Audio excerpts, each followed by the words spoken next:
नमस्कार दोस्तों, मैं अंकुर उपाध्याय स्वागत करता हूं आप सभी का आपके अपने YouTube channel share market analysis में।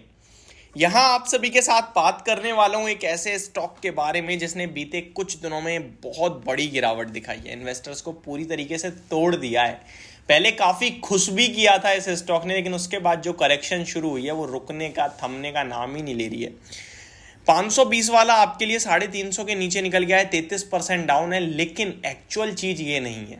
स्टॉक का नाम है एस्टर डीएम हेल्थ केयर। इस पे मैंने बीते कुछ दिनों में कंटिन्यू वीडियोस बनाई हैं और 530 से लेकर 340 रुपए तक की जर्नी में आपके साथ हमने इसमें क्लियर कट राय दी कि नहीं लेना है।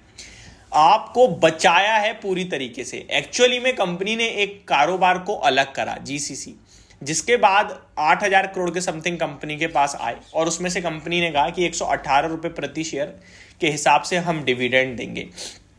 118 रुपए प्रति शेयर के डिविडेंड के लालच में काफी सारे इन्वेस्टर्स ट्रैप हुए और हमने वीडियो बनाई थी। 23 अप्रैल थी एक्स डेट और मैंने 22 अप्रैल को आपके साथ वीडियो शूट करी थी कि बिल्कुल मत लेना डिविडेंड के चलते। और उसके बाद से जो गिरावट शुरू हुई है, ऑलमोस्ट 180 रुपए स्टॉक जा चुका है। 118 रुपए का डिविडेंड दिया, 180 रुपए शेयर तोड़ दिया, यानी कि नुकसान आया पोर्टफोलियो में 180 रुपए प्रति शेयर का और डिविडेंड आएगा 118 रुपए। तो आपको नेट 62 रुपीज, 62 रुपए प्रति शेयर का तो डायरेक्ट नुकसान हो रहा है। प्लस आपका डिविडेंड पूरा नहीं आएगा, उसमें टीडीएस कट जाएगा 10% का, अगर आपका डिविडेंड 5,000 से ऊपर का बनता है तो।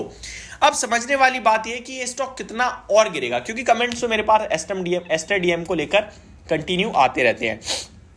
तो अब चलते हैं आगे। सबसे पहले मैं एस्टर डीएम की बात करूं अगर कि क्या इसमें गिरावट खत्म हो गई है, तो इसका जवाब मेरी नजरों में है हाँ जी, अब गिरावट खत्म है। क्यों खत्म है मैं एक्सप्लेन करूंगा। रीजन सबसे ज्यादा जरूरी है जानना। मैंने बोल दिया खत्म हो गई है, आपने मान लिया, क्या फायदा। मैं कोई भगवान तो हूं नहीं और मैं कोई स्टॉक मार्केट का एक्सपर्ट भी नहीं हूं और मैं कोई एस्टर डीएम का ऑपरेटर भी नहीं हूं। तो मेरा रीजन सुन के जाओ। आप किसी से कुछ भी सीख रहे हो, आप रीजन जानो। अगर रीजन दमदार लगे आपको, आपका कॉन्फिडेंस आए उस रीजन पे, आप चेक करो, फिर आपको लगे यार जेन्युइन चीज है, देन आप पैसा बना पाओगे। केवल किसी ने बोला ये ले लो, आपने ले लिया, डब्बा गोल भाई साहब। किसी ने बोला बाजार खराब है बेच दो, आपने बेच दिया, डब्बा गोल भाई साहब। एक दो बार वो सच भी बोल देगा, आपको लगेगा, लेकिन उस पर भरोसा नहीं करना। वो एक कहे ना, बुलाती जाने का नहीं, ऐसे भरोसा करने का ही नहीं। रीजन क्या है, क्यों आपका ये व्यू बन रहा है, किस बेस पे आप कह रहे हो।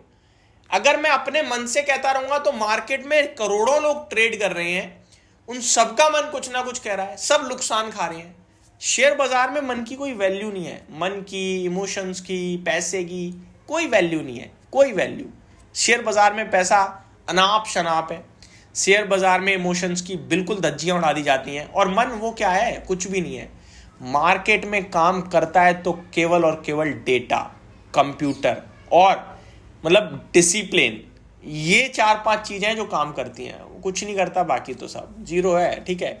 तो जितना अपने आप को इन सब चीजों में ढालोगे और जितना अपने आप को कमजोर करना है बाजार में, इमोशन पे काम करो, दूसरों की सुनते रहो, बिना बात के ट्रेड मारते रहो, ब्रोकर की जेब भरते रहो, वो लाइफ लॉन्ग आप कर सकते हो। पैसा जाता रहेगा, आप लाते रहो, कमा कमा के मार्केट को देते जाओ, क्योंकि आप दे रहे हो तो कोई ना कोई तो कमा रहा है, और कोई कमा रहा है नहीं कमा रहा है, एक्सचेंज तो कमा ही रहे हैं। सिंपल है, ठीक है। तो ये सारी चीजें मैंने आपके साथ डिस्कस करी है। अब हम एस्टर डीएम पे वापस आते हैं। मैं क्यों कह रहा हूं, मेरा ये मानना है, जब स्टॉक टूट रहा था ना, तो मैंने आपके साथ 2-3 चीजें डिस्कस करी थी। उनमें एक हमारा व्यू था कि एस्टर डीएम के वैल्यूएशन भी बाकी के हॉस्पिटल स्टॉक्स से काफी महंगे हैं, तो ये वैल्यूएशन वाइज भी नीचे आएगा, और अगर वैल्यूएशन वाइज ये नीचे आता है उसके बाद हम देखेंगे कि कहां लेना है। तो अभी तक तो ये टूट रहा था वन साइडेड, लेकिन अब ये आपके लिए लास्ट ट्रेडिंग सेशन में हरे निशान में आया है। 3 रुपए ऊपर बंद हुआ है, लेकिन हरे निशान में आया है। तो यानी कि शायद में भी गिरावट अब रुके। 17,346 करोड़ का मार्केट कैप है। अगर मैं इसको डिविडेंड के 8,000 करोड़ भी, डिविडेंड वैसे तो पूरा 8,000 करोड़ दिया नहीं है कंपनी ने अराउंड 4,500-5,000 करोड़ का डिविडेंड बांटा है, तो वो भी मैं जोड़ दूं तो 22,000 करोड़ का मार्केट कैप बनता है। वो छोड़ देते हैं अभी, लेकिन जोड़ नहीं रहे हैं।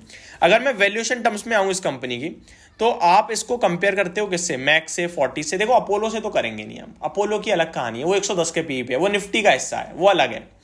हम कंपेयर करते हैं बाकी के हॉस्पिटल से। तो मैं देखूं तो ये स्टॉक आपके लिए ग्लोबल हेल्थ है 83 के मल्टीपल्स पे, तो उससे तो बहुत सस्ता है। मैक्स हेल्थ केयर है 75 पे, उससे भी काफी सस्ता है। 40 है 63 से, 63 के पीई पे, अभी ये उससे भी सस्ता हो चुका है।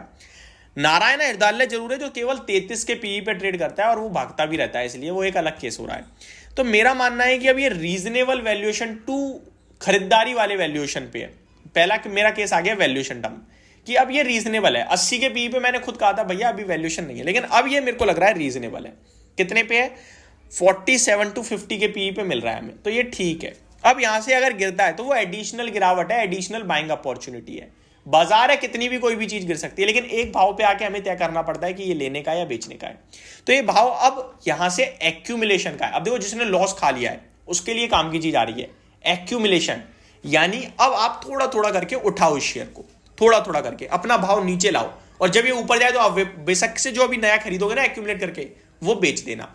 अब टेक्निकल आता हूं, दूसरा रीजन मेरा, स्टॉक में बड़ी तेजी बनना शुरू हुई थी। अगर मैं एक साल देखूं तो लगभग 212 रुपए से 6 फरवरी से वन साइडेड तेजी बनी और तेजी बनते बनते स्टॉक 350 रुपए तक पहुंचा एग्जैक्टली 17 नवंबर 2023 को, और वहां से आया एक शार्प अपटिक जो ले गया सीधे 330 रुपए से 400 रुपए पे, उसके बाद सीधे 473 और फिर सीधे 558 का हाई लगाया है, और क्लोजिंग बेसिस पे 530 का हाई दिख रहा है मेरे को यहाँ। और फिर आई है डिप। तो जो नवंबर में 330 से 350 की रेंज थी ना, जहां पे कंसोलिडेशन दिखाया था, वहां पहुंच गया है। तो अब ये स्टॉक क्या कर सकता है वो सुनो। ये मैक्सिमम लेवल पे हो सकता है कंसोलिडेशन में चला जाए, जो रेंज होगी 330 से 350 की, ठीक है। तो इससे ज्यादा डाउनसाइड नहीं दिखती। दूसरी बात, इतनी बड़ी फॉल के बाद एक बाउंस बैक मार सकता है, और बाउंस बैक कहां तक आ सकता है? वो आएगा आई थिंक 370 से 75 तक का। तो मेरा मानना है कि अब ये यहां से लेकर 330 तक एक्यूमुलेट फ्रेश बाइंग के मौके दे रहा है। टारगेट पहला 380, दूसरा 400 एंड देन रिव्यू करेंगे। तो ये मेरा क्रिस्टल क्लियर व्यू है। होप आपको सारी जानकारी समझ में आई होगी, और अब फ्रेश एग्जिट तो बिल्कुल नहीं करना है। Thank you so much for watching this video. Have a great day guys.